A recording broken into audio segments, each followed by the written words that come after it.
This video is designed to assist with the writing portion of the AP African American Studies, but it can be used to improve writing in general, as well as any history, social studies related history course. This is the 2025 rubric for the AP African American Studies course. Keep in mind this can change at any point, but for the most part, they're really not asking for anything extreme, anything different. They're asking you to create a thesis and then support the thesis with evidence, which is why they have source, use, and reasoning down here. When scoring, students are given 1 for each of these areas.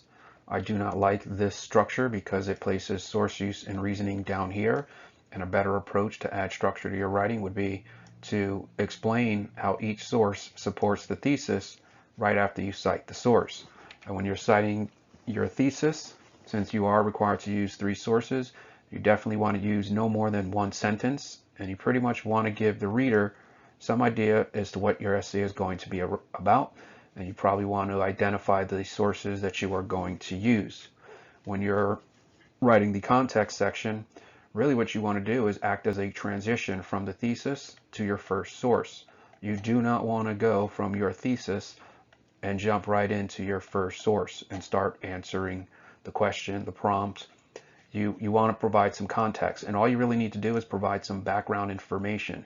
But again, you do not want to jump directly into the source. You want to provide a little bit of background information and treat this like a transition between the thesis and how we get to that first source. And then when you are analyzing, you always want to ask these questions here when you cite one of these sources. Mainly, how does the source you're citing support the thesis? When you provide a source, you always want to come back to this question. How does a source you are citing, meaning this one here, support the thesis that you are trying to prove? Since you are required to use 3 sources, I'm using World War I as an example to guide you through the thesis. World War I started because the assassination of Ferdinand set in motion secret treaties. If we are using 2 arguments, 2 sources, we're going to use this same point, but now we need to add a second one.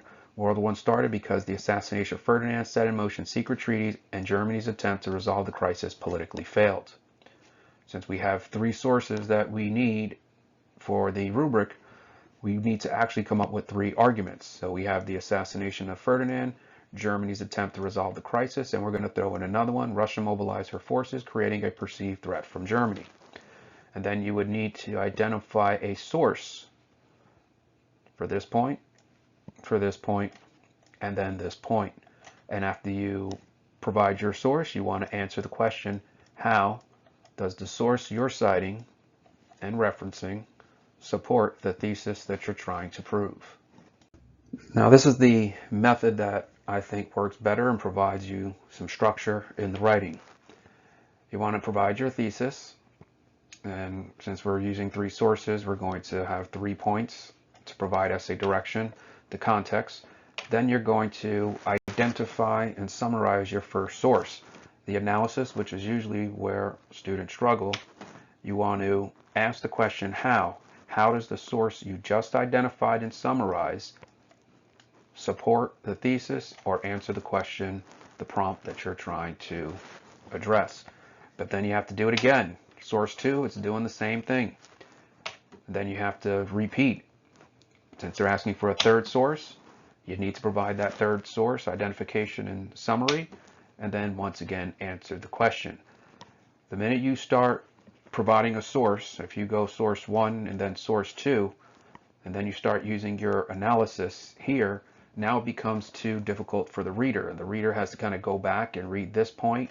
Then they're probably going to go back and read the thesis, and you don't want that. You want to provide clear, precise writing to avoid the situation where the reader is probably going to get upset and annoyed. Now I have to go back and I have to look at this section here, and they have to try to piece together what you're trying to communicate. At that point, you failed the reader, and you're probably going to suffer with the score. Now, this slide is that rubric from the AP African American Studies. I've already mentioned that I don't like it because the source use and reasoning, it just makes sense as a score to just kind of, have those items here. And when you're done reading, you kind of have to think back, okay, did they actually provide you reasoning, that they really use the source to address the prompt, answer the question. And with those sources, again, you want to identify them. A little bit on those three sources. They have to clearly support the thesis statement. If you are telling me in your thesis that you are going to write about cats and your source one is about dogs, my question as the reader, how does dogs support your thesis about cats? Now, sometimes you might use this for context, and then the next source is about cats, and then the next source is about cats, but you're probably not going to have enough evidence because you chose to include a source about dogs. Make sure that every source supports what you're trying to argue. For the AP course, you're probably going to have sources that are provided, but you are allowed to bring in a third outside source. Make sure you do it appropriately. Here we have a sample here, and this sample is an example of having some of those points but not using the structure. So we have this thesis. It's really not too specific. After the Civil War, African Americans were not passive but actively resisted the second-class citizenship treatment they were given through intellectual, cultural, and political means. So they're going to have to prove these points: intellectual, cultural, and political. Now, when we get here, the New Negro Movement, Harlem Renaissance, and Lifting as We Climb, they are identifying some of those sources that may or may not address the points that are here. They did not, however, provide any context. In this example, at this point, we have no context. There's no background information. So as the reader, we're kind of just reading this and, all right, well, you're just kind of jumping into this. And then they provide the sources, and then they try to, explain the rationale, how it answers the question, supports the thesis. But I think down here is where they really do that. These sources demonstrate African Americans were far beyond passive, determined, potentially driven. They resisted second-class citizenship. I would want to know at this point exactly how. How exactly did they do that? But as the reader, I now have to kind of go in through all of this section here and try to figure it out. And again, you don't want to create more work for the person who is scoring or reading the your answer. So here we have the same sample, but I put the context back in. So I already know what the thesis is. They're trying to prove the intellectual, cultural, and political means. Then they go on, African Americans were constantly treated as second-class citizens and were treated as if they were less than they could not prosper and be successful. And then they kind of go on to provide you with a little bit of background information. This is the context, as opposed to just jumping right into those sources, which was on the previous slide. This context is kind of setting the reader up for the climate, for some background information into what ultimately you are going to write. But they do have to prove these 3 points or answer the question: how, why do these sources support the thesis that they're trying to address and support?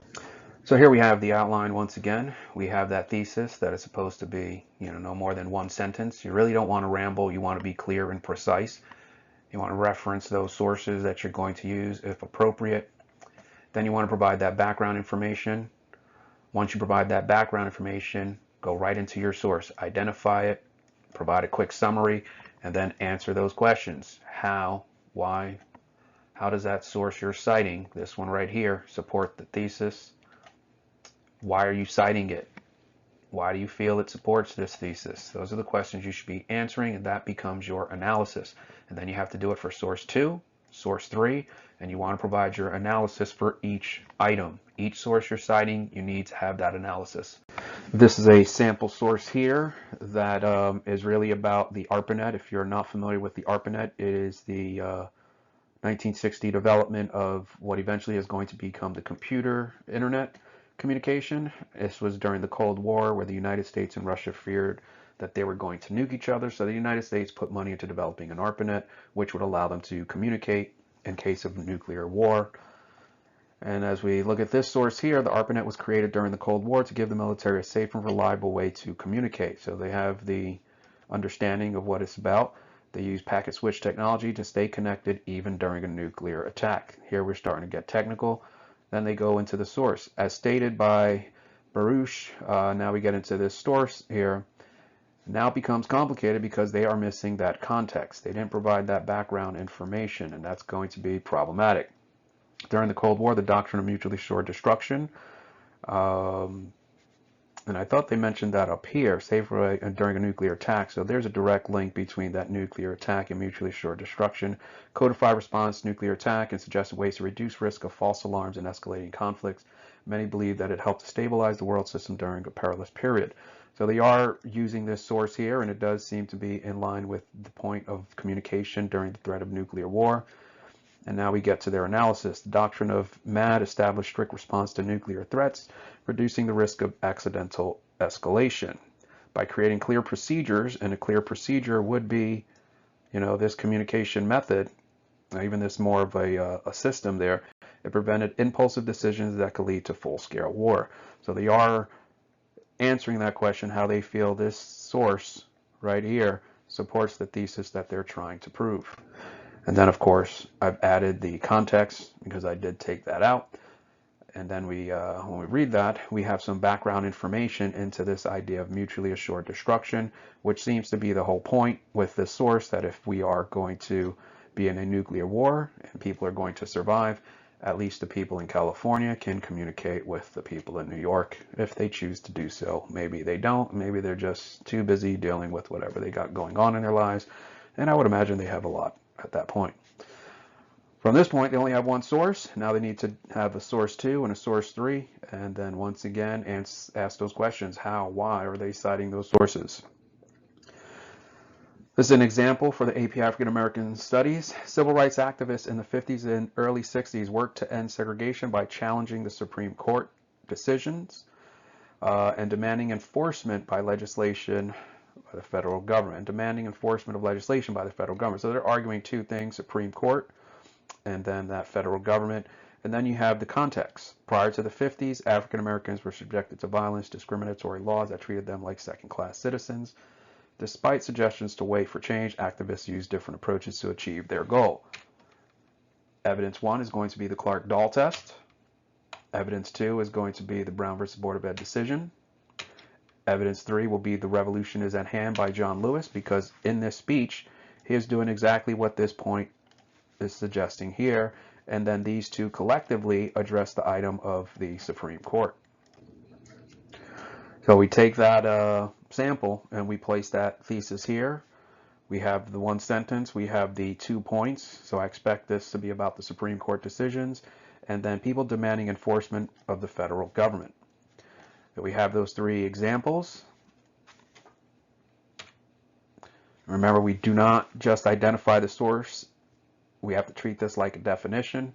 Do not just identify the source, meaning don't just give me this.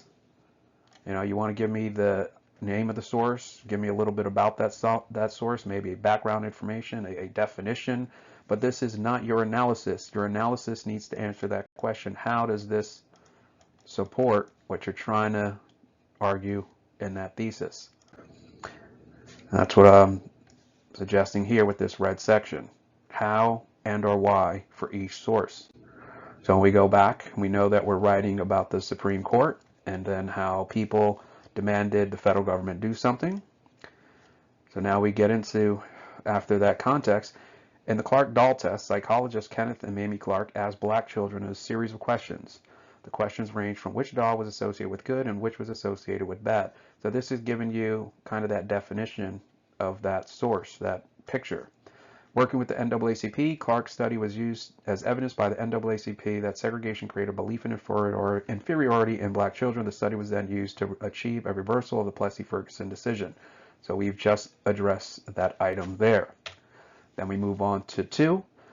Another Supreme Court issue: the outcome of Clark's study led to the Brown versus Board of Ed decision. The decision required that schools become integrated. Since the Supreme Court was making this decision, the federal government was finally putting an end to segregation, which would ultimately result in equality and end to discriminatory practices, because we mentioned discriminatory here. Then we get to that 3rd source.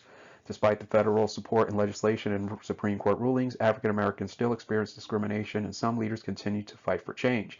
In The Revolution is at Hand by John Lewis, Lewis critiques the lack of federal government support by suggesting a conspiracy on the part of the Fed government and local politicians for political expediency.